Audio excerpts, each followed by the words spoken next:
যখন অনুসৃতগণ অনুসরণকারীদের দায়িত্ব অস্বীকার করিবে এবং তাহারা শাস্তি প্রত্যক্ষ করিবে ও তাহাদের মধ্যকার সমস্ত সম্পর্ক ছিন্ন হইয়া যাইবে।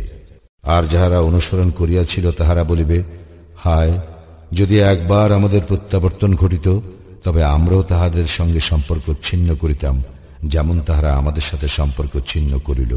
এইভাবে আল্লাহ তাহাদের কার্যাবলী তাহাদের পরিতাপ রূপে তাহাদেরকে দেখাইবেন, আর তাহারা কখনো অগ্নি হইতে বাহির হইতে পারিবে না। হে মানব জাতি, পৃথিবীতে যাহা কিছু বৈধ ও পবিত্র খাদ্যবস্তু রহিয়াছে তাহা হইতে তোমরা আহার করো এবং শয়তানের পদাঙ্ক অনুসরণ করিও না। নিশ্চয়ই সে তোমাদের প্রকাশ্য শত্রু। সে তো কেবল তোমাদেরকে মন্দ ও অশ্লীল কাজের এবং আল্লাহ সম্বন্ধে তোমরা যাহা জানো না এমন সব বিষয় বলার নির্দেশ দেয়।